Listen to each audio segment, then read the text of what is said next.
I just wanted to do a brief intro video before we get into the strength training exercises that I'm going to recommend. A few things to keep in mind when we're talking about the swim. And again, you know that we could get as complex and break things down into constituent parts in a really fine way, or we can be broad. I just want to go just beneath surface deep for our purposes here. It's important to mention that 90% of the propulsive force is created through the upper extremities. So all that tension is distributed through the glenohumeral joint, our shoulder, our AC joint, where the acromion meets the clavicle. So this whole shoulder system is under a lot of stress when we're swimming. And a few things just to talk about briefly, the 4 phases of swimming, which is really hard to do on dry land. I'm going to try to get horizontal because that's the way we're positioned when we're in the front crawl.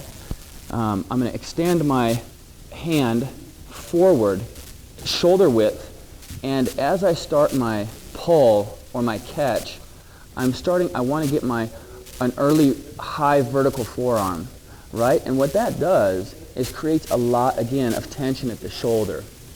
So there's the entry, 40 degrees flexion at the wrist, and then when I start the catch or the pull phase, I'm coming all the way through to almost my midsection before I start the push phase. And it's important to mention throughout this, so all of this tension is generated at the shoulder and through the lat as well.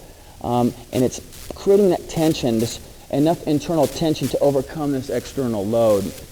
And that's why the strength training is so important, because what strength training does for us is allows us to produce enough internal tension to overcome an external load. And water is a very resistive medium, so essentially when you're swimming, you're constantly fighting the water, this very resistive element.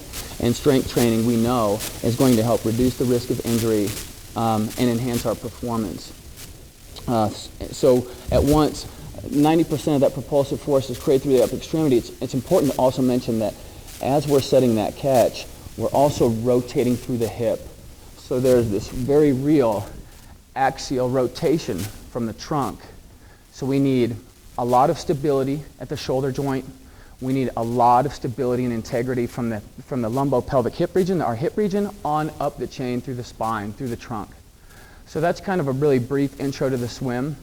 Then we're going to launch into some strength training exercises that I think will really help you.